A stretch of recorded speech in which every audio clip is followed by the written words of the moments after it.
മുരിങ്ങയ്ക്ക കൊണ്ട് ഒരു ഡിഷ് എങ്ങനെയുണ്ട്, ഒരു കറി. അതിനൊരു പേരുണ്ട്, ഉറുമിക്കറി. അതെങ്ങനെ ഉണ്ടായിരുന്നില്ലേ? ഈ മുരിങ്ങയ്ക്കയും ഈ ഉരുളൻകിഴങ്ങ്, മുരിങ്ങയുടെ ഉരുളൻകിഴങ്ങിൻ്റെ ഒരു ഉറുമി ആയി മുരിങ്ങക്കറി. അപ്പോൾ ഇതിനകത്ത് ഇട്ടിരിക്കുന്ന സംഭവങ്ങൾ പറയാം. കുറച്ച് വെള്ളം വേണം, ആവശ്യം വെള്ളം. ഇത് വേവാൻ വേണ്ടിയുള്ള വെള്ളം എടുക്കണം, നിങ്ങളുടെ ഉദ്ദേശത്തിനനുസരിച്ച്. നീട്ടി ഉണ്ടാക്കാം, വറ്റിച്ചും ഉണ്ടാക്കാം. അപ്പോൾ പിന്നെ ഒരു 4 ഉരുളൻകിഴങ്ങ് എടുക്കണം. പിന്നെ ഒരു പകുതി തേങ്ങ അരച്ചിട്ടില്ല, ഇത് ഞാൻ തിരുമ്മി ഇട്ടിരിക്കുന്നത്.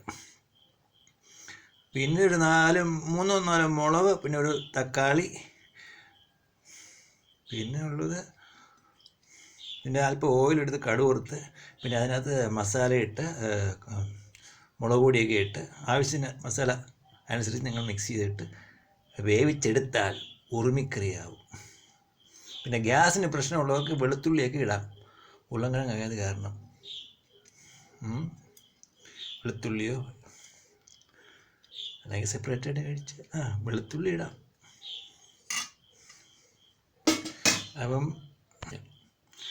പിന്നെ വേറൊരു കാര്യം കൊണ്ടിട്ടുണ്ട്, സവാള ഒരെണ്ണം ഫുള്ള് അരിഞ്ഞിട്ടിട്ടുണ്ട്, പിന്നെ മഞ്ഞളിട്ടിട്ടുണ്ട് അല്പം.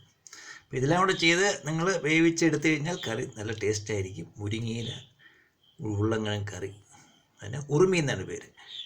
ഈ ഡിഷ് നിങ്ങൾക്ക് ഇഷ്ടപ്പെടാൻ ചാൻസ് ഉണ്ട്, വെച്ച് നോക്കിയാലേ അറിയാൻ പറ്റും. അങ്ങനെ ഞാൻ അടുത്ത ഒരു വീഡിയോയ്ക്ക് വേണ്ടി നിങ്ങൾ കാത്തിരിക്കുകയാണെന്നറിയാം.